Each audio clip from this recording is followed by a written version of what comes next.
Traditionally सायन्सचा विद्यार्थी 11वी-12वी science केल्यानंतर आपण डिग्री करायची आणि मग PG करून कॉर्पोरेटमध्ये नोकरी करायची. हे आमचं भिवंडी, ठाणे, कल्याणचं एक जनरल 100 पैकी 80 लोकांचं हेच एक स्वप्न. फक्त 24 पोस्ट त्या एक्झाममध्ये होत्या. CAPFचं वयोमर्यादा परत सांगतो 25 आहे. Central police force. तुम्ही म्हटलं हो हे बघा लेटर, हे बघा रिझल्ट, मी क्लास 1 झालेलो आहे. अच्छा बोललो हो, आता काहीतरी हसा तर झालं, मी झालोय बाप्पा, क्लिअर झालोय.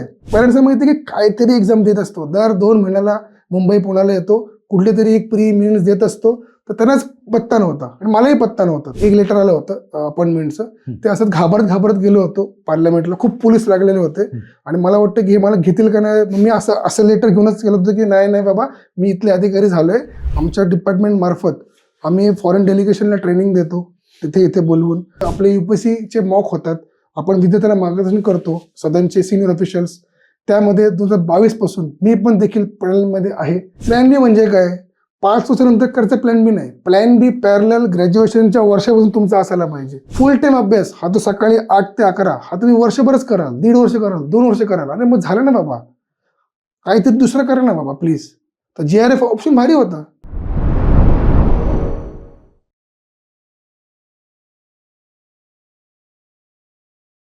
नमस्कार, मी किरण निंबोरे आणि आपण पाहताय वास्तवकट्टा.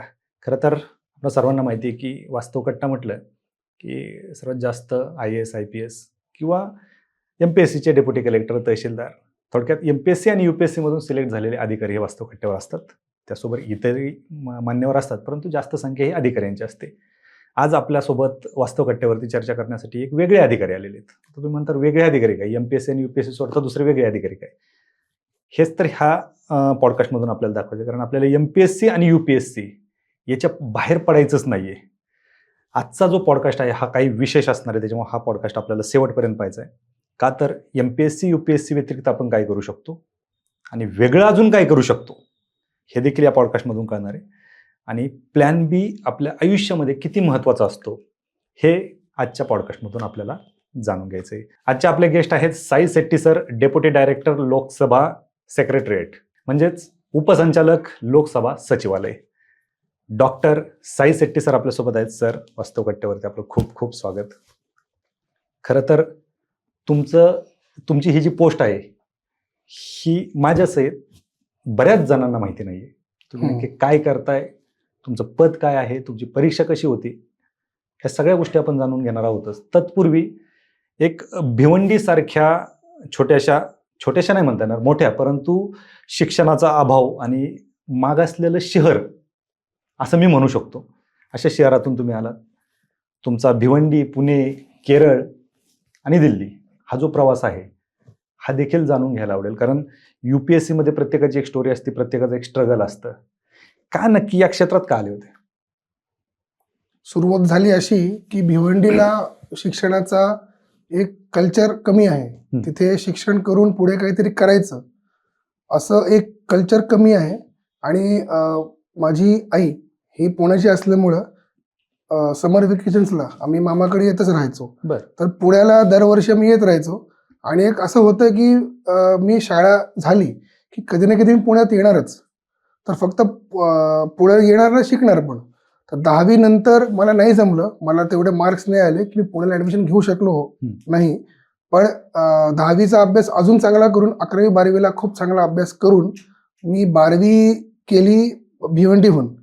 आणि इथे मला डिग्री कॉलेजला सिम्बॉसिस कॉलेज पुणे SB रोडचं तिथे मला ॲडमिशन मिळाली. आणि तिथून सुरुवात झाली ही जर्नीची, जिथे मी भिवंडी सारखा छोटा शहर सोडून एकटा इथे पुण्यात आलो. आणि पुण्यात मी सराशी पेठेमध्ये राहिलो. आणि सराशी पेठेमध्ये आपल्याला UPSC MPSCचा एक ऑलरेडी एक सेट कल्चर, एक ॲटमॉस्फिअर आहे. तिथूनच हा बेसिक सुरुवात झाली. त्याच्या आधी UPSC माहीत नव्हते? अजिबात नाही. इनफॅक्ट मी सेकंड इयरच्या एंडिंग पर्यंत पण मला एवढं माहीत नव्हतं. सेकंड इयरच्या आसपास मला कळालं. कारण मी नाव घेऊन सांगेन की माननीय डॉक्टर उज्ज्वल कुमार चव्हाण सर हे आमच्याच हॉस्टेलमध्ये 2010ला IRS ऑफिसर झाले होते. आणि त्यांचा सत्कार आम्ही केला होता हॉस्टेलमध्ये. त्याच्यानंतर कळालं की असं ही पण काहीतरी परीक्षा असते आणि आपण काहीतरी करू शकतो. आणि त्याच्यानंतर मी याची माहिती घेतली आणि माहिती घेतल्यानंतर मला असं आढळलं की दिस एक्झाम ही जी परीक्षा आहे ह्याचे जे एम सब्जेक्टिव्ह आहेत आणि हा पॅटर्न आहे हा मला आवडला. आधीपासून मला वाटलं की yes this is something I can do. शाळेत असताना जी केची माझी खूप आवड चांगली होती. मी जी के, जनरल स्टडीज आणि बेसिक वाचन हे माझं मीडियम होतं. खूप लो असं नव्हतं. अगदी आपण अभ्यास सोडून पण माझं जी के खूप छान असायचं. बरं. तर जी केची माहिती आधी शाळेमध्ये असल्यामुळं खूप आकर्षण वाटलं की ही एक्झाम मी कॉम्पिटिशन एक्झाम म्हणून नाही तर माहिती गोळा करणे, मला अजून काहीतरी शिकता येईल म्हणून केली आणि मग ती सुरुवात झाली आणि ग्रॅज्युएशन नंतर मी लगेच एक्झामचा सुरुवात केली परीक्षेला. बरं. पण असं काही आता प्रत्येकाचं एक स्वप्न असतं. लहानपणी शाळेमध्येच विचारतात, तुला काय व्हायचंय? कुणाचं डॉक्टर, इंजिनियर बऱ्यापैकी आपल्याला तेवढंच माहिती असतं ग्रामीण भागात. तुमचं काय स्वप्न होतं? नाही असं काही नव्हतं कारण ट्रेडिशनली सायन्सचा विद्यार्थी 11वी 12वी सायन्स केल्यानंतर आपण डिग्री करायची आणि मग PG करून कॉर्पोरेटमध्ये नोकरी करायची. हे आमचं भिवंडी, ठाणे, कल्याणचं एक जनरल 100 पैकी 80 लोकांचं हेच एक स्वप्न. बरं. इंजिनिअरिंग किंवा मेडिकल हेच होतं. आता ग्रॅज्युएशन कंप्लीट करायची एवढंच होतं.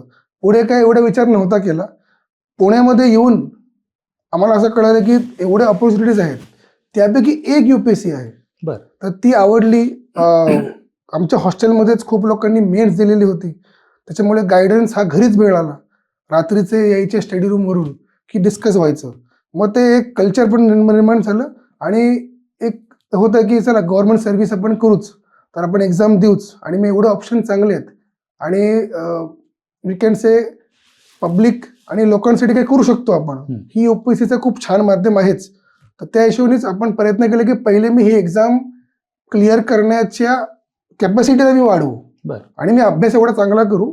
तर हेच माझं मोटिवेशन होतं आणि माझं परीक्षा मी दिलीच आणि असं प्रवास करत करत करत फायनली लोकसभेची एक्झाम झाली आणि इथे मी तुमच्यासमोर बसलेलो आहे. क्या बात आहे. पण मग UPSCच्या किती एक्झाम दिल्या? काय मेन्स वगैरे इंटरव्ह्यू? येस. मी 2013 ची पहिली अटेम्प्ट 13, 14, 15, 16 हे चारही अटेम्प्टमध्ये मी प्री क्लिअर झालेलो होतो. बरं. आणि 2015च्या मेन्सला मी क्लिअर झालो होतो आणि 16ला मी इंटरव्ह्यू दिला होता. आणि 15मध्येच UPSC CAPF इनफॅक्ट 14मध्ये दोनदा क्लिअर झालो. UPSC CAPF ची एक्झाम 14मध्येच मी दोनदा क्लिअर झालो. मेडिकलचा इश्यूमुळे मी ते रेकमेंड झालो नाही. अदरवाईज मी तिथे पण क्लिअर झालेलो आहे 2013-14 बॅच. तर मी 4 टोटल अटेम्प्ट दिलेत.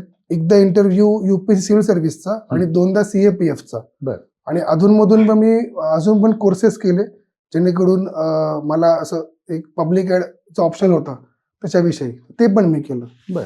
मग तुमचं आत्ता जे काय लोकसभेमध्ये तुम्ही उपसंचालक म्हणून आहात लोकसभा सचिवालयामध्ये, ही पोस्ट कशी भरली गेली होती?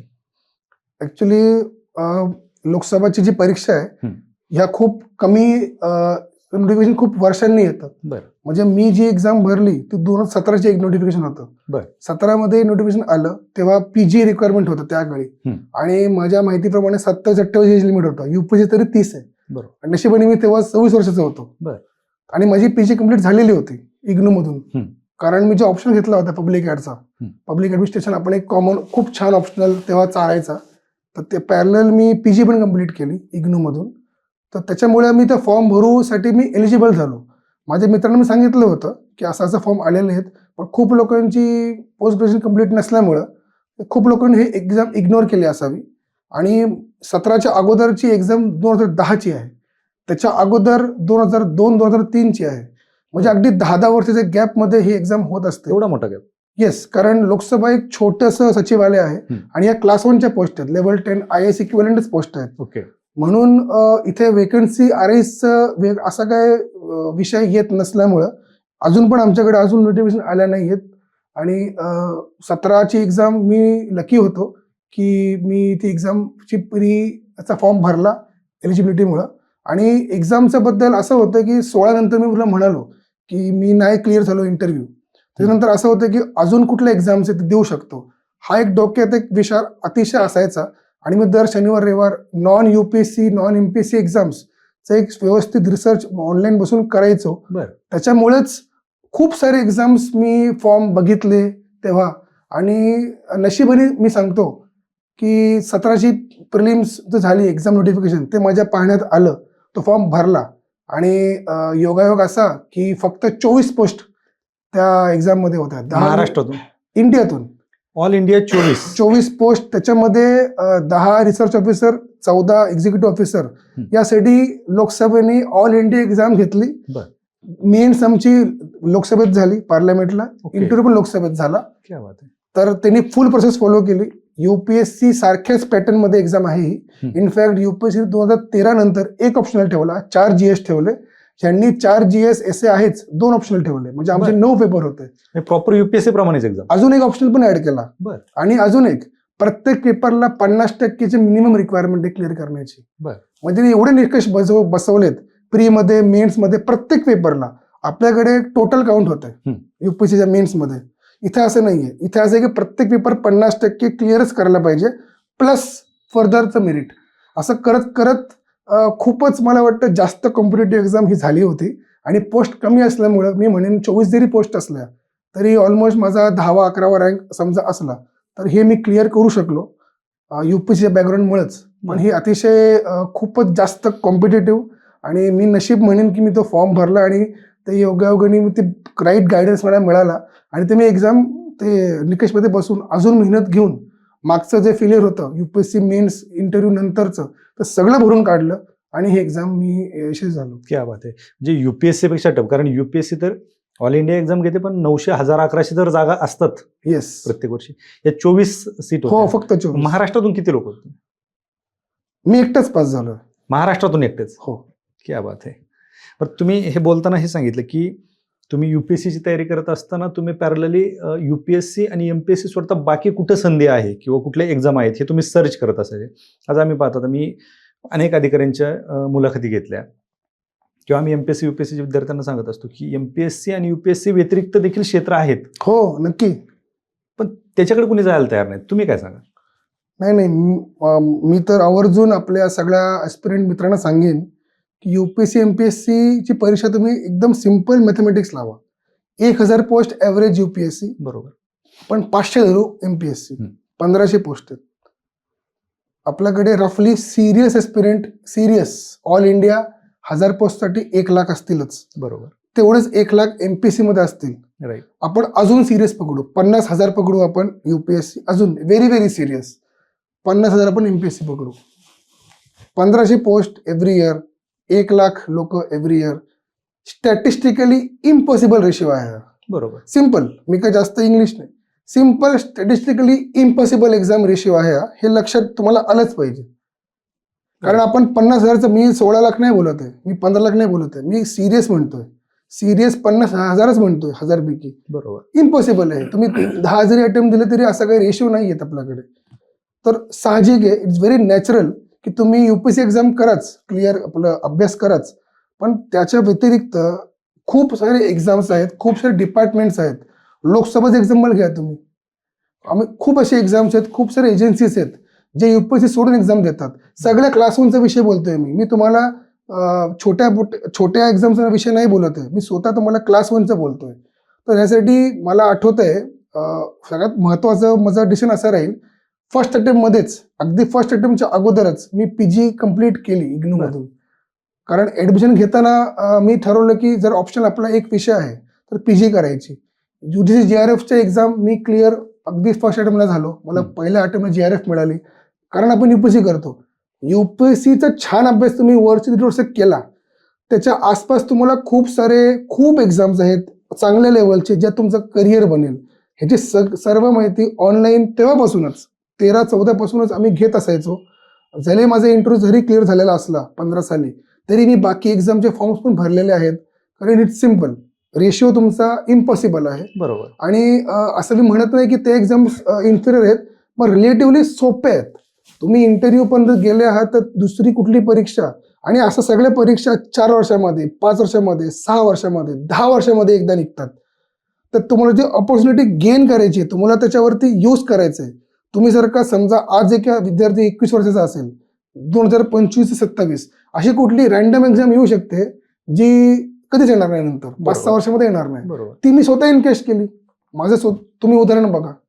तर लोकांनी पहिल्या अटेम्प्टच्या आसपासच अजून पण एक्झाम द्यायच्या, क्लास 1च फोकस करा. मी म्हणेन पहिल्या 2-3 वर्ष तरी क्लास 1 फोकस करा आणि कुठे ना कुठे तुमचं एक अल्टरनेटिव्ह करिअरची पण तयारी होते. हे माझा संदेश सगळ्यांना राहील आपल्या viewers ला. बरोबर. तुम्ही जो रेशो सांगितला तो MPSC मध्ये आहे 0.001%. करेक्ट. म्हणजे तुम्ही जसं म्हणताय तो हायली इम्पॉसिबल आहे. सो विद्यार्थ्यांनी कुठेतरी याचा विचार करणं गरजेचं आहे. मला याच्याकडे परत एकदा यायचं तुमच्याकडे, परंतु तत्पूर्वी सुरुवातीला इंट्रोडक्शनमध्ये सांगणं पण राहून गेलं की तुम्ही PhD केली. हो, येस. बरोबर. आणि त्यासाठी तुम्ही केरळला गेले होते. करेक्ट. काय नक्की PhD कशात केली तुम्ही? हे सांगतो. तुम्हाला माहिती आहे की आपण पब्लिक एड ऑप्शनल घेतला होता. Yes. त्यात PG केली होती. हम्म. आता PG केल्यानंतर साहजिक असं होतं की UGC नेट एक्झाम एक आम्हाला रफली माहित होती. त्यात एलिजिबिलिटी अशीच आहे की सेकंड इयर ऑफ PG करताना किंवा केलेले असेल त्याच्यानंतर कोणीही PG त्या सब्जेक्टमध्ये JRF होऊ शकतो. JRF हा विषय काय? आपण सगळ्यांनी जे UPSC करतात त्या ऑप्शनलचा अभ्यास अगदी PGच्या पलीकडे जाऊन करतो आपण. बरोबर. PG रिलेटिव्हली तरी सोपी असते. तुम्ही एवढा अभ्यास केल्यामुळं तुमचं UGC JRF क्लिअर होणं थोडं सोपं होतं कारण तुम्ही छान अभ्यास करता. JRF हा प्रकार काय? JRF म्हणजे junior research fellowship. UGC JRF net म्हणजे काय? National eligibility taste. नेट पण तुम्ही क्लिअर झाले की तुम्ही असिस्टंट प्रोफेसरसाठी एलिजिबल होता. आणि पण तुम्ही JRF झाले त्यातलं अजून तुम्हाला चांगले मार्क्स आले की तुम्हाला सरकार आजच्या रेटमध्ये 40 ते 42,000 रुपये per month plus Fellowship. HRA असं एक त्यांचं 45,000च्या आसपास एक गणित बसतं. ते पर मंथ तुम्हाला 5 वर्षासाठी देतं. 5 वर्ष. 5 वर्षासाठी. आणि तिसऱ्या वर्षी तुमचं SRF होतं, ते Jचं S होतं. अजून तुम्हाला एनहान्समेंट मिळते. थोडक्यात 40,000 पर मंथ प्लस तुम्हाला हे पैसे 5 वर्षापासून नियमित तुम्हाला येतात. आणि त्याची माहिती मला तेव्हाच, कारण तुम्हाला म्हणालो की मी खूप एक्झामचे पॅरलल बघायचो, त्याच्यामुळे मी ते क्लिअर झालं JRF. आणि माझं UPSC नाही झालं तर 1-2 वर्ष असं होतं की इंटरव्ह्यू पण जातोय खाली येतोय, CAPF झाली खाली आला.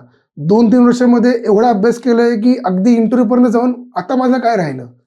त्याच्यामुळे थोडंसं एक मानसिक एक आपल्याला हे होतं की हे खरोखर जुगार आहे का, किंवा मी म्हणालो इट इज स्टॅटिस्टिकली इम्पॉसिबल. त्या गॅपमध्ये मी बसत होतो.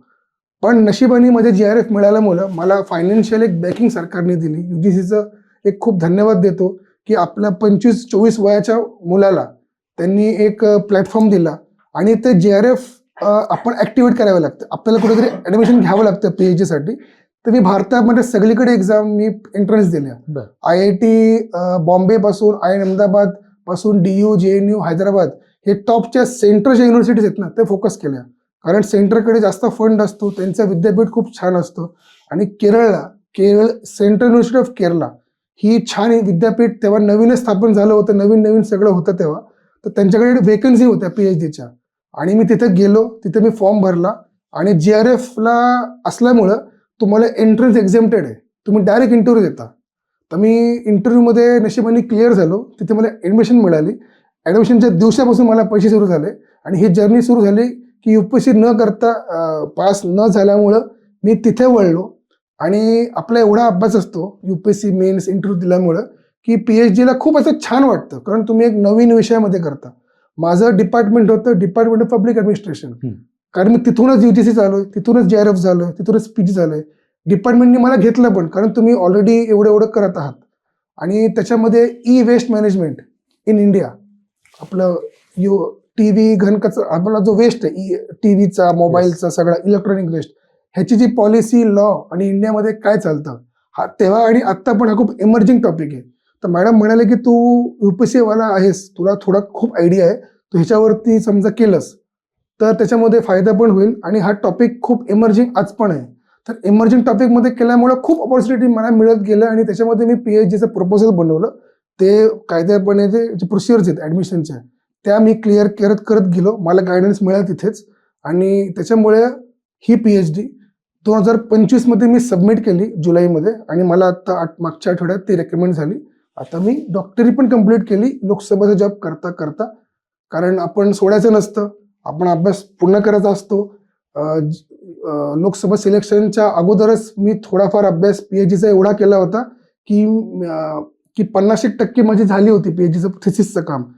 पण कोविड नंतर थोडं ते लांबलं, पण शेवटी मी ते सबमिट केली आणि तेच लोकसभेला असतानाच शनिवार रविवार एकत्र करून सुट्ट्यांचा वापर करून तो थिसिस कंप्लीट करून मी सबमिट केली आणि मी आता उपसंचालक तर आहेतच, प्लस आता मी डॉक्टर पण आहे. क्या बात आहे. तर सर, ह्या सगळ्या गोष्टी बोलत असताना तुम्ही हेही सांगितलं की तुमचे, मला वाटतं UPSC तुम्ही 4 अटेम्प्ट दिले ना? हो. 4 की 5? 4. आजही MPSC आणि UPSC मध्ये 4 अटेम्प्ट, 5 अटेम्प्ट, 7 अटेम्प्ट, 10 MPSC मध्ये 10-10 वर्ष अभ्यास करणारे पण कॅन्डिडेट आहेत. अजूनही त्या मानसिकतेतून किंवा त्या क्षेत्रातून बाहेर पडायला तयार नाहीत. तुमचं असं काय डोक्यात होतं का की किती वर्ष अभ्यास करायचा किंवा तुमचा काही प्लॅन बी ठरलेला होता त्यावेळेस? हो, नक्की. मी सगळ्यांना हेच सांगेल, प्लॅन बी हा तुमच्या दुसऱ्या तिसऱ्या अटेम्प्ट नंतर त्याच्या फेलियर किंवा सक्सेस नंतर ठरत नाही. तुमचा प्लॅन बी हा डे 1 असायला पाहिजे. राईट.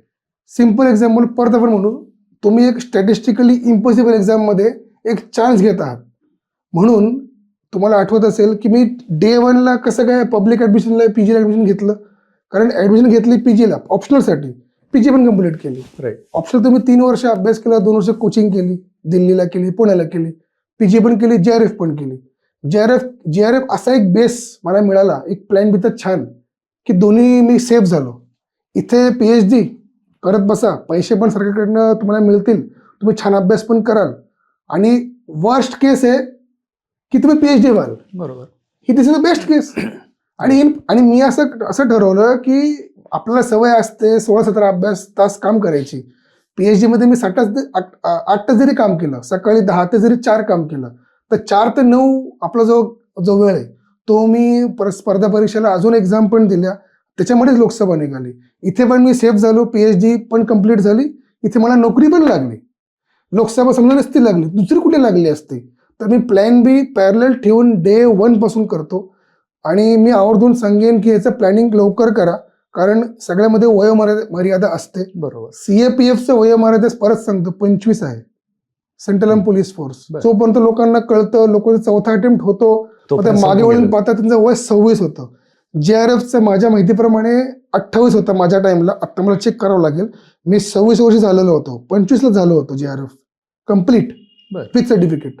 मग हे तुम्हाला एजचा गॅप असायला पाहिजे, तुम्हाला तुमच्याकडे एज पुढे असायला पाहिजे, तर तुम्हाला खूप फायदा होतो. एकदा तुम्ही 25, 26, 27 क्रॉस झालं, बँकिंग पण तुम्ही 27च्या वर देऊ शकत नाही माझ्या माहितीप्रमाणे, खूप असे लिमिट्स नाही आहेत. आपण एक 25 धरू, बरोबर, 25-26च्या पुढे फक्त UPSC होतं. ह्याच्या अगोदर तुमच्याकडे 90% एक्झाम्स तुमचे क्लोज होतात, जे तुम्ही म्हणा अदर एक्झाम्स, हे सगळे क्लोज होतात. तुम्हाला माहिती आहे फक्त UPSC, स्पर्धा परीक्षा, CSE, MPSC, राज्यसेवा, बस. ह्याच्यामुळे मी सांगेन की पहिल्या अटेम्प्टमध्येच तुम्ही एक काहीतरी निवडा. JRF is a best option. तुम्ही PhD होता, तुमचा खूप छान अभ्यास होतो, हा खूप safe with economically backed option आहे. आपल्याकडे खूप गरीब विद्यार्थी असतील जे इथे पार्ट टाइम जॉब करत असतील, तुमची घरची परिस्थिती बरोबर नसेल, ते पुण्यात 1-1.5 वर्ष सस्टेन करू शकत नाही, त्यांना अजून 3रा अटेम्प्ट द्यायचा आहे, 4था द्यायचा आहे, तुम्ही द्या. पण तुम्ही JRF घेऊन कुठेतरी तुम्ही साईडला विद्यापीठात राहून आपण ते पैसे देतो ॲडमिशनला, अभ्यासिकाला. मला माहित नाही किती फीस आहे, 1000-2000 तर असेल महिन्याला. 2000 तुम्हाला करेक्ट. PhD मध्ये तुम्हाला फ्रीमध्ये हॉस्टेल, जे काय कमीत कमी दरात हॉस्टेल, कमीत कमी दरात कोर्स, कमीत कमी दरात तुम्हाला स्टडी रूम, पंखा, AC सगळं मिळालेलं असतं. तुम्हाला अजून काय पाहिजे? बरोबर. प्लस तुम्हाला पैसे पण देतात. म्हणजे तुमच्या घरचे पण एक आशा असते की काय नाही झालं तर माझा मुलगा मुलगी PhD करून बाहेर येईल. जर तुम्ही अजून अभ्यास केला तर UPSC MPSC दुसरी एक्झाम द्या, नाही जरी झालं तर तुम्ही एक साईड तुमची एक क्लिअर होते. बरोबर. जी आहे प्रोफेसरची लाईन, जी आपण अकॅडमिक्स म्हणतो, बरोबर, ती आपण छान करू शकतो. असं माझं सगळ्यांचं व्ह्यूअरला राहील की तुम्ही ही एक्झाम वेळेत द्या. एकदम तुम्ही एज गॅप बघा, आत्तापासून रिसर्च करा, वेळ गेल्यानंतर काहीच होऊ शकत नाही. बरोबर. म्हणजे आता बऱ्यापैकी आम्ही पाहतो ना, विद्यार्थी UPSCची तयारी करतात, 4-2 अटेम्प्ट दिले, अटेम्प्ट संपल्याच्या नंतर मग दुसरे पर्याय शोधायला सुरुवात करतात. हे चुकतं ना त्यांचं. मग अजून सांगतो, सेंट्रल पोलीस फोर्सचं वयोमर्यादा एज लिमिट 25 आहे. बरोबर. 25 अप्पर लिमिट. तुम्ही द्या ना 22 मध्ये, द्या ना 23 मध्ये. तेव्हाच माहितच नसतं. आणि तुम्हाला काय वाटतं की 23 मध्ये तुम्ही एवढे तयार असाल की तुम्ही तुमचं वय 22 झालं की तुम्हाला 2 वर्ष अजून पलीकडे, म्हणजे काय झालं वय 20 म्हणजे काय second year, third year, right, बरोबर. आता आपल्याकडे मुलं कधी अभ्यास करतात प्लॅन बीचा? थर्ड अटेम्प्ट नंतर. तो पण तुमचं वय झालेलं असतं. बरोबर. CAPF ही एकमेव परीक्षा मी आवर्जून तुम्हाला सांगेल. अजून दुसरा plan B, central arm police force class 1 post. 1 दिवस एक्झाम होते, सकाळी ऑब्जेक्टिव्ह, दुपारी descriptive, followed by medical test, physical test आणि फायनल UPSC इंटरव्ह्यू. थोडक्यात 1 दिवसची एक्झाम आणि UPSC इंटरव्ह्यू. Class 1 post. तुम्हाला अजून काय पाहिजे मला सांगा? तुम्हाला अजून काय पाहिजे? जे विद्यार्थी UPSC चांगलं करतायत, ऑब्व्हियसली तुम्ही सगळे पास होणारच नाही होत ना, नॉट पॉसिबल. पण ज्याने CAPF केली, जो होतकरू आहे, जो खूप गरीब किंवा ज्याला काहीतरी करून आपल्याला बाबा या इकॉनॉमिक सायकलवरनं बाहेर पडायचंय, मला माझ्या पॅरेंट्सच्या इकॉनॉमिक सिच्युएशनमधनं बाहेर पडून काहीतरी करून दाखवायचंय, हे ॲक्च्युअल करून दाखवण्यासाठी त्याला वयाच्या 21-22 मध्ये कोणीतरी CAPF बद्दल सांगणं खूप गरजेचं आहे. त्यांनी CAPF क्लिअर करावी. नंतर तुम्ही द्या ना UPSC एक्झाम. मग तुमच्याकडे जी सर्व्हिस मिळेल ती तुम्ही चेक करा, IAS व्हा, IPS व्हा. पण CAPF ही एकमेव अशी एक्झाम आहे क्लास 1 जी UPSC परीक्षामध्ये होऊ पण शकते.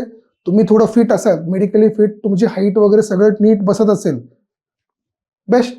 बरोबर. कशाला तुम्ही 6, 7, 9 अटेम्प्ट देताय?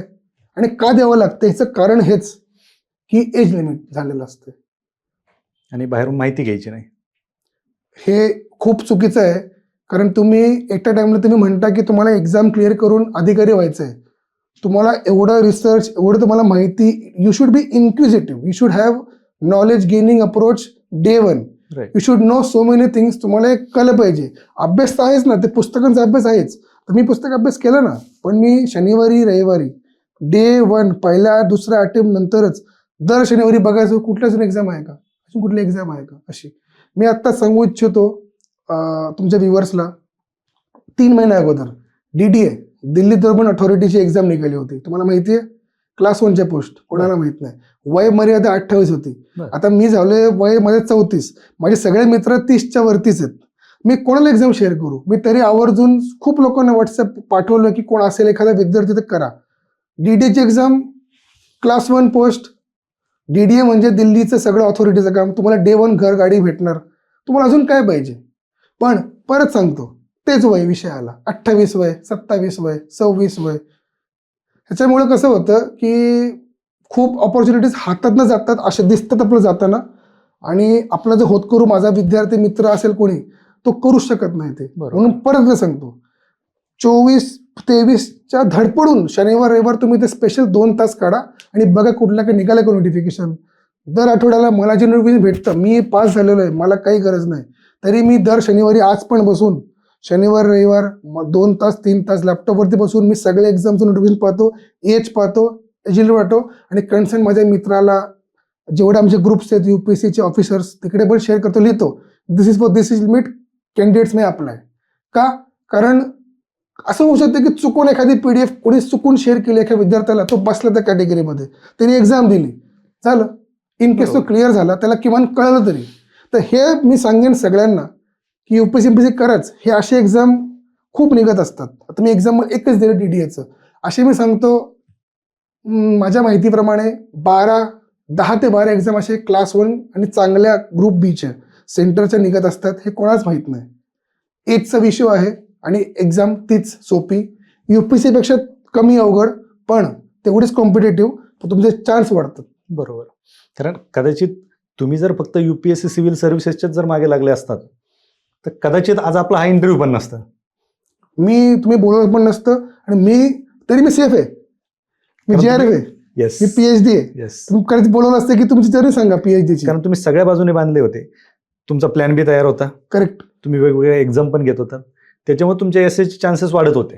करेक्ट. पण ज्यावेळेस तुमचं हे सिलेक्शन झालं, एकतर एक्झाम कोणाला माहीत नव्हती, महाराष्ट्रातून तुम्ही एकटेच सिलेक्ट झालात. हो.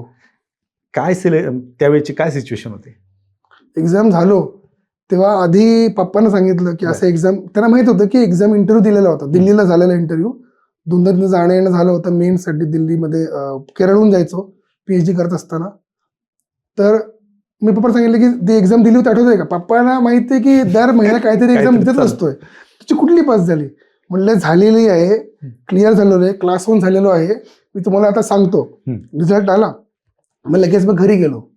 कारण आपल्याला ते पोलीस व्हेरिफिकेशन सगळी कामं आणि सर्टिफिकेटचं सगळं कामं त्यांनी पाठवली होती लोकसभेने, की तुम्ही मेडिकल टेस्ट करा, सगळं करा. तर ते आपल्या घरच्या पत्त्यावर येणार होतं. मी म्हणलं आता यायचंय मला भिवंडीला, आपल्याला काम करायचंय. मग आलो, म्हणले काय तू काय म्हणणार मला कळलं नाही. तुम्ही म्हणलं हो हे बघा लेटर, हे बघा रिझल्ट, मी क्लास 1 झालेलो आहे. अच्छा म्हणलं हो, आता काहीतरी हसा तर झालं, मी झालोय पप्पा, क्लिअर झालोय. कारण एवढे एक्झाम द्यायचे ना मी पप्पा, की पॅरेंट्सला माहिती की काहीतरी एक्झाम देत असतो. दर 2 महिन्याला मुंबई पुण्याला येतो, कुठली तरी एक प्री मेन्स देत असतो. तर त्यांनाच पत्ता नव्हता आणि मलाही पत्ता नव्हता. तर मी ट्रॅक करायचो कुठली नॉन, तू म्हणला ना नॉन UPSC एक्झाम, तर माझ्याकडे एक असायचं रजिस्टर, की ही एक्झाम द्यायची, ही द्यायची, ही द्यायची, ही द्यायची, ही द्यायची. खूप छान वाटलं. आणि जेव्हा लोकसभेला जॉईन झालो तर 2019 जून चं मग जॉईनिंग होती. नवीन सरकार तेव्हा बनलेलं होतं. तर खूप अगदी म्हणजे गेटवर माझ्याकडे आम्हाला एक लेटर आलं होतं अपॉइंटमेंटचं. ते असं घाबरत गेलो होतो पार्लमेंटला. खूप पोलीस लागलेले होते आणि मला वाटतं की हे मला घेतील का नाही. मी असं लेटर घेऊनच गेलो होतो की नाही बाबा, मी इथले अधिकारी झालोय. तर ते एकंदरीत म्हणले काय तुमचं कुठे, म्हणलं सर मला असं बघा. तर म्हणलं हा तुम्ही इथे जावा आणि इथून ते गेट पाशी आतमध्ये तुम्ही लेटर दाखवल्यानंतर तिने लगेच एक काहीतरी पास इश्यू केला आणि मग म्हणले तुम्ही आतमध्ये जावा, तुमचं असं जॉईनिंग आहे, तुम्ही जॉईनिंग करा. तर जॉईनिंग केल्यानंतर खूप, आणि त्यांनी लगेच आम्हाला एक काहीतरी पास बनवून दिला आणि मी लगेच पार्लमेंटला आतमध्ये आलो. तरी पप्पांना वाटत नव्हते की काय माहित कुठे दिल्लीला कशाला काहीतरी केलं. मी फोटो पाठवला, म्हणलं अहो आतमध्ये आलोय पार्लमेंटला, हे बघा माझे फोटो वगैरे मस्त. आणि मग तिथून मग सुरुवात झाली आणि मग जॉईनिंग फॉर्मॅलिटीज करत करत आम्हाला लोकसभेने लगेचच चार्ज दिला. मी लगेच कामाला पण लागलो आणि मग ती खूप एक वेगळी एक काय म्हणतात, एक खूप युनिक अशी परीक्षा, युनिक अशी पोस्ट, युनिक असं जर्नी माझा असं राहील आणि खूप छान वाटलं.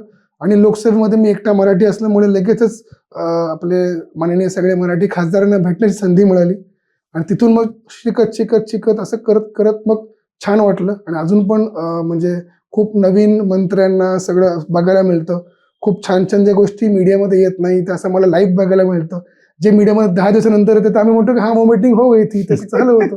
असे खूप मजा मस्ती असे म्हणजे छान चालू असतं आतमध्ये. क्या बात आहे. म्हणजे आमच्यासाठी अभिमानाचा क्षण आहे. एकतर महाराष्ट्राच्या 24 जणांमधून तुम्ही एकटे सिलेक्ट झालात आणि लोकसभेमध्ये एकटे मराठी व्यक्ती, मराठी अधिकारी.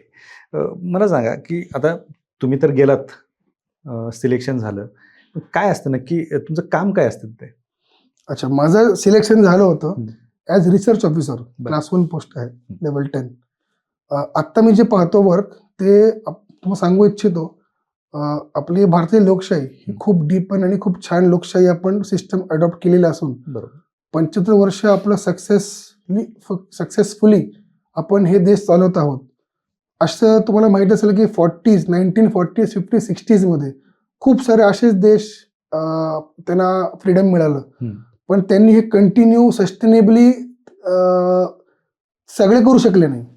आपण आपल्या नेबरिंग कंट्रीज पण पाहाल तर भारताच्या लोकशाहीला खूप सगळे देश ऑल ओव्हर वर्ल्ड आपल्याला एका गौरवाने बघतात. आपली सिस्टम प्रयत्न करतात की त्यांच्याकडे काय सिस्टम आहे, या सिस्टमचा अभ्यास दुसरे पार्लमेंट करतात. तर ते कसं करणार, तर दुसऱ्या पार्लमेंट्सचे खासदार डेलिगेशन घेऊन येतात. डेलिगेशनचा अर्थ असा की एक सिनियर खासदार त्यांच्या डेलिगेशन खासदारांना घेऊन आपल्याकडे येतात. आपले सिस्टम्स त्यांना जे पाहिजे असेल ते समजून घेतात. तर ते कसं करणार, तर लोकसभेमध्ये एक इन्स्टिट्यूट आहे प्राईड, त्याचं फुल फॉर्म आहे parliamentary research institute for democracies. त्याचं अगोदरचं नाव होतं bureau for parliamentary studies and training, BPST.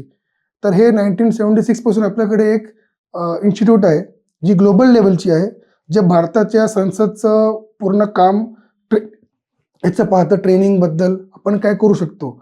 आणि चेहरा आहे प्राईड, हा पार्लमेंटचा चेहरा आहे. कारण तुम्हाला जे कम्युनिकेशन फॉरेनला करायचं असेल आम्हाला दिल्लीमध्ये लोकसभेमध्ये ते आमच्या थ्रू होतं. आणि आमच्या ब्रांच, आमच्या डिपार्टमेंट मार्फत आम्ही फॉरेन डेलिगेशनला ट्रेनिंग देतो तिथे इथे बोलवून. तुम्ही ऐकतले असेल, आम्ही गेलो होतो अटॅचमेंटला, पार्लमेंट अटॅचमेंट असं ऐकलं असेल, IAS IPS जेवढे क्लिअर होतात जी अटॅचमेंट पण प्राईड पाहतं. आपल्याकडे विधानसभाज आहेत, त्यांचं ट्रेनिंग पण प्राईड पाहतं. दरवर्षी 3 ते 4 आपले राज्य सरकारचे इलेक्शन होतं. इलेक्शन नंतर नवीन निर्वाचित MLAs इलेक्ट होतात. त्यांच्या स्टेटमध्ये जाऊन प्राईड आणि आम्ही आमचं मंत्रिमंडळ आणि सिनियर खासदारला घेऊन आम्ही त्यांच्या राज्यात जाऊन त्यांच्या विधानसभेत ट्रेनिंगचं प्रोव्हिजन आम्ही प्रोव्हाइड करतो, हे पण प्राईड करतं. क्या बात. प्लस फॉरेनचे खासदार डेलिगेशन, फॉरेनचे ऑफिशियल्सला कस्टमाइज प्रोग्राम पाहिजे असेल काय, त्यांना हीच माहिती पाहिजे, त्यांच्या देशामध्ये या प्रोग्रामचं त्यांना इनिशिएटिव्ह त्यांना घ्यायचा आहे, ते कस्टमर्स पण प्राईड करून देतं.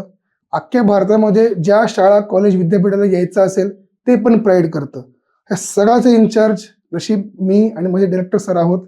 आणि आमच्याकडे बऱ्यापैकी कॅलेंडर आमचं भरलेला असतो, तर रोज माझ्याकडे 2-3 खूप कार्यक्रम असतात. नुकतंच यशदाचे आमचे मराठी अधिकारी येऊन गेले, वनमध्ये नागपूरचे येऊन गेले, IPS बॅच आत्ताच नुकती येऊन गेली. तर हे सगळ्याचं जे कोऑर्डिनेशन आहे, हे म्हणणं पार्लियामेंट जा रहे, वो कहाँ जा रहे हो, किसके पास जा रहे हो, वो प्राईड है. क्या बात आहे. पण ते नाव प्राईड आहे, पण इकडे मराठी अधिकारी ज्यावेळेस येत असतील त्यांना तिथं प्राईडफुल वाटत असेल की आपलं मराठी माणूस कुणीतरी आपल्यासाठी खूप तिथं आहे. खूप छान वाटतं, त्यांना पण छान वाटतं, मला पण छान वाटतं. आणि एक आपुलकी असते आपल्याला. कधी महाराष्ट्राचं कोण आलं, आवर्जून विचारतो कोणी असेल मराठी, तर आपण भेटतो. आणि सहसा असं असते कोण ना कोण कोणाचं ते लिंक निघून जाते, कोण बरोबर. कोणाचा मामा मित्र किंवा काय असतं, तर खूप छान वाटतं. आणि कधी कधी जर मी डायसवर बसलो तर जर परमिशन घेतो सरांची आणि अगदी 2-3 ओळी जरी बोलल्या मराठीतनं, तर खूप छान वाटतं की मराठी माणूस इथला इन्चार्ज आहे. बरोबर. आणि मला पण खूप छान वाटतं की लोकसभेने मला ही दिली ऑपॉर्च्युनिटी की एवढं इंटरॅक्शन आमचं बघा ना, खूप इंटरॅक्टिव्ह एक आमचं काम आहे. आम्हाला माझं एकच काम आहे, to interact with an number of various people at all levels, right from officers to MPs to ministers. ते इंटरॅक्टिव्ह काम असल्यामुळं खूप असं आमचं रनिंग खूप काम आहे, खूप इंटरॅक्टिव्ह काम आहे. कम्युनिकेशन आमचं रोज चालू असतं, व्हॉट्सॲप, फोन, ईमेल्स. आमचे दैनंदिन आम्हाला सुट्टी बिट्टी अशी काय तशी टेक्निकली नसते, आम्ही काम करत असतो, पण खूप छान वाटतं. क्या आणि बात मस्त आहे. इंटरॅक्टिव्ह असं ऍक्टिव्ह आमचं जॉब आहे तिथे. असं कधी वाटतं की आपण सिव्हिल सर्व्हिसेसची तयारी करत होतो, IAS व्हायचं स्वप्न राहिलं किंवा तुमचं जे काही स्वप्न असेल सिव्हिल सर्व्हिसेसमधून? नाही, अजिबात कसं नाही. कारण ही युनिक पोस्ट आहे. आणि मी सांगेन की आता जे नवीन सगळे कोणी पास झालं की तर आमच्याकडेच बरोबर. अटॅचमेंटला. आणि मी तर म्हणेन की म्हणजे अशी युनिक पोस्ट आहे माझ्याकडे. म्हणजे सिव्हिल सर्व्हिस न झाल्यामुळं काय म्हणतात, मी असं म्हणेन UPSC तुम्ही क्लिअर व्हाल, तुमचे पॅरल्स खूप आहेत. तुम्ही समजा XYZ कुठली सर्व्हिस तुम्ही असाल, त्या सर्व्हिसची तुमची माणसं खूप आहेत. समजा 600 जिल्हे आहेत, तर 600 पोस्ट आहेत ना, 600 वेगवेगळे जिल्हा लेवल पोस्ट आहेत, तालुक्याचे खूप जास्त झाले. बरोबर. पण पार्लमेंट एकच आहे, लोकसभा एकच आहे, प्राईड एकच आहे. तर एक असल्यामुळं खूप फायदा होतो. आणि म्हणजे मी तर म्हणेन अजिबात मला वाटत नाही असं काय. जी एक्झाम आपण क्लिअर कराल, जे आपलं करिअर आहे, जे नशिबाने तुम्हाला देवाने दिलंय, ते तुम्ही बेस्ट कसं करू शकाल हे पाहायचं. अजून सांगेन, ह्याचा फायदा असा होतो, मला खूप अभिमानाने वाटतो की महाराष्ट्र सदनमध्ये आपले UPSCचे मॉक होतात, आपण विद्यार्थ्यांना मार्गदर्शन करतो, सदनचे सिनियर ऑफिशियल्स. त्यामध्ये 2022 पासून मी पण देखील पॅनलमध्ये आहे. बरं. आणि मी पण इंटरव्ह्यूचा गायडन्स तिकडे करत असतो, ऑफिशियली फॉर्मली आम्ही करतो. तर एवढी ऑपॉर्च्युनिटी मला दिली, अजून मला काय पाहिजे. क्या बात आहे. नक्कीच. म्हणजे ही संधी एका हो. महाराष्ट्रीयन मराठी माणसाला मिळते, ही खूप मोठी गोष्ट आहे, आमच्यासाठी देखील अभिमानाची गोष्ट आहे. आजच्या या पॉडकास्टच्या शेवटी काय आता आपण या सगळ्या गोष्टींवरती बोललोय, तुम्ही प्लॅन B वरती काम करताय, तुम्ही वेगवेगळे एक्झाम विषयी बोललात. हे जे नवीन येणारे विद्यार्थी आहेत, ज्यांना MPSCची तयारी करायची, UPSCची तयारी करायची किंवा इतर स्पर्धा परीक्षा म्हणजे अधिकारी ज्यांना बनायचंय, काय सल्ला द्याल शेवटी आजच्या पॉडकास्टचा? नाही, सल्ला माझा एकदम म्हणजे विनंती राहील माझी. कारण सल्ला देणं म्हणजे मी असं न सांगता विनंती राहील माझी. कारण आपण सगळे, मी तुम्हाला पण माहीत असेल, आपण खूप विद्यार्थी बघितले जे एक्झाम क्लिअर करतात, आपण सगळ्यांना यश दाखवतो. तुम्ही पण इथे इंटरव्ह्यूला आलेले की तुम्ही सगळ्या सक्सेसफुल लोकांना तुम्ही इथे इंटरव्ह्यू देता. बरोबर. तुम्ही एखादा 4थ्या-5व्या अटेम्प्टच्या इंटरव्ह्यू तुम्ही घेतला का इंटरव्ह्यू त्याचा? नाही.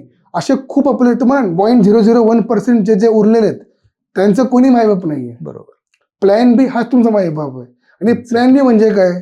5 वर्षानंतर करायचा प्लॅन B नाही. प्लॅन B पॅरलल ग्रॅज्युएशनच्या वर्षापासून तुमचा असायला पाहिजे. मी तर सिम्पल सांगेल, UGC-JRF हा एक खूप छान प्लॅन B आहे. हा डुएबल पण आहे, काही अवघड नाही. तुम्हाला पैसे पण मिळतात, तुम्ही सेफ राहता. CAPF, UPSC हे पण तुम्ही करू शकता. हे 2 प्लॅन B. असे अजून प्लॅन B पण आहेत, पण हे 2 तुम्ही आत्ता माझ्याकडनं एक सल्ला म्हणून घ्या. हे डुएबल पण आहेत. दुसरं, तुम्ही जर UG-PG करत असाल तर 100% काही ना काही तुम्हाला दुसरे ऑपॉर्च्युनिटी निघतील. तुम्ही आता म्हणाले DDAची एक्झाम निघाली होती, कोणालाच माहीत नव्हतं. आता मला माहीत नाही त्याचं प्रोसेस किती कंप्लीट झालंय. पण तुमची तयारी करा. पहिल्या वर्षी तुम्ही फुल जोरात अभ्यास करा. नेक्स्ट वर्षापासून तुम्ही तुमचं बघा, पीजी कम्प्लीट करा. मी सगळ्यांना सांगेल, इग्नूमधनं तुम्ही पीजी करा. स्वस्त आहे, डिस्टन्स मोड आहे, तुम्हाला केंद्र सरकार सर्टिफिकेट देते, ते मान्य पण सगळीकडे आहे. का तुम्ही पीजी नाही करायचं मला सांगा. पीजी करा. पीजी ओपन केलं, नेट ओपन होतं, नेट ओपन केलं, पीएचडीचा ऑप्शन ओपन होतो. ऑप्शन तरी ओपन करून घ्या. तुम्ही पीजीच करताय 27व्या वर्षी, तुमचं JRF कट होतं ना, तुम्हाला मिळतच नाही JRF, you not eligible for the same. Day 1 पासून तुम्ही तयारी करा ना. तुम्ही अंधारात असं कशाला तुम्ही स्वतःला हे करताय, रिस्क कशाला घेताय. You have to manage the risk, you have to minimise the risk. You take the risk of UPSC MPSC, but at the same time you minimise it, you manage it. मी manage केलं risk. झालं ना, UPSC नाही झाली ना माझी, पण मी manage केलं आणि लोकसभा निघाली, मी मॅनेज केलं, JRF थ्रू झालो, PhD कंप्लीट झाली. हे मॅनेजमेंट तुम्ही कराल, तुम्हाला फायनान्शियल बॅकिंग मिळेल, तुम्हाला एक मानसिक समाधान मिळेल. आणि दुसरं, तिसरं, चौथं अटेम्प्ट नंतर कदाचित सगळ्यांना माहीत असेल विद्यार्थ्यांना, आपलं एक मोटिवेशन खूप कमी होतं. असे एक्झाम देऊन देऊन तुम्ही कुठली तरी प्री मेन्स निघत असाल, दुसरीवाले एक्झाम, तुमचा एक पॉझिटिव्ह ॲटिट्यूड बरकरार राहतो, एक कंटिन्यू राहतो. अदरवाईज 4 वर्षानंतर खूप प्रॉब्लेम्स होतात. तुम्ही सगळ्यांना माहीत असेल की 4 वर्षानंतर समाज पण तुम्हाला वेगळ्या नजरेने बघतं. त्यासाठी मी JRF दिली होती, कारण मला 4 अटेम्प्ट नंतर सगळे म्हणत होते की अभि क्या, आता काय झालं ना, आता 4 वर्ष आला का परत, किंवा तुझं काय. मी स्वतःला विचारतो माझं काय, तर माझं JRF. माझ्या घरच्यांकडे मला पैसे घ्यायची गरज नाही पडत, आणि मी सस्टेनेबली माझ्या हिशोबाने मी सेल्फ फंडेड मी करत आहे. ह्याचा कॉन्फिडन्समुळं जो अभ्यास मी 4 तास केला केरळला, तो सक्सेस झाला डायरेक्ट एक्झाममध्ये. हे सगळं खूप महत्त्वाचं आहे. कारण जेव्हा म्हणजे कॉन्फिडेंटली माझ्याकडे पोस्ट होती JRFची, तेव्हा मी खूप कॉन्फिडेंट होतो. माझ्याकडे थोडेफार पैसे यायचे, माझे घरचे एकदम म्हणजे खुश झाले होते.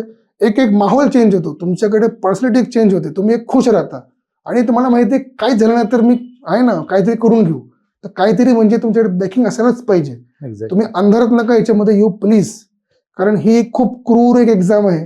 आपण एकदम ह्याला विदाऊट प्रिपरेशन ह्याच्यामध्ये एंटर करतो. तर प्लॅनिंग म्हणजे तुमचं काय म्हणतो आपण, वॉरमध्ये जाताना आपण ते घालतो, जे सोल्जर घालतात चिलखत वॉरियरचं, आपण हे घालतो, जॅकेट घालू, मुकुट घालू. तर मुकुट घेऊन तुम्ही उतरा ना. तुम्ही उतरले एकदम टी-शर्ट पॅन्टवरती, तुम मारे जाओगे. बरोबर. Simple as that, very simple, एकदम सोप्या भाषेत. अगदी आपला ब्रॉडकास्ट कोण 18 वर्षाचा मुलगा बघत असेल किंवा 30 वर्षाचा मुलगा बघत असेल, सिम्पल शब्दात तुम्ही तयारी करून उतरा. तुम्ही भाला, टोपी, तलवार घेऊन उतरा. ज्याला करू शकाल ते क्लिअर करा. तो काही ना काही तुम्ही कुठेतरी सक्सेस व्हाल, तुमचा रेशिओ, तुमचा सक्सेस चान्स वाढेल. हे तुम्ही करा. झालं नाही झालं, तुमच्याकडे काहीतरी ऑप्शन पाहिजे. आणि तिसऱ्या अटेम्प्ट नंतर अजिबात कोणीही फुल टाइम प्रिपरेशन अजिबात प्लीज करू नये. क्या बात. तिसरा अटेम्प्ट झाला फुल टाइम, तुम्ही प्लीज ह्याचा अभ्यास करा. मी पार्ट टाइम अभ्यास, पार्ट टाइम जॉब 12वी पासून JRFच्या सिलेक्शन पर्यंत केलाय. मी कधीही फुल टाइम अभ्यास नाही केला. जॉब पण करायचं तुम्ही? पैसे कुठे, हॉस्टेलला पैसे नाही, घरची परिस्थिती एकदम नॉर्मल. आणि जरी नॉर्मल असली तरी तुम्हाला एक कॉन्फिडन्स यायला पाहिजे. मी 12वी जेव्हा कॉलेजला होतो तेव्हा ट्युशन घ्यायचो, कोचिंग क्लास, इंग्लिश तिकडे शिकवायचो, कारण सिम्बीला असल्यामुळे इंग्लिश छान होते माझी. जेव्हा पहिला दुसरा अटेम्प्ट इंटरव्ह्यू झाला तेव्हा लगेच इथेच पुणे आणि दिल्लीला कोचिंगवाल्यांनी मला जॉब दिला. तिथे झालं माझं. म्हणजे कुठे ना कुठे पार्ट टाइम जॉब करत असल्यामुळं फुल टाइम अभ्यास हा तो सकाळी 8 ते 11 हा तुम्ही वर्षभरच कराल, 1.5 वर्ष कराल, 2 वर्ष कराल. अरे मग झालं ना बाबा, काहीतरी दुसरं करा ना बाबा प्लीज. तर JRF ऑप्शन भारी होता. JRF नंतर पण त्याच्या अगोदर पार्ट टाइम जॉब पण केलेत, सगळे कळलं.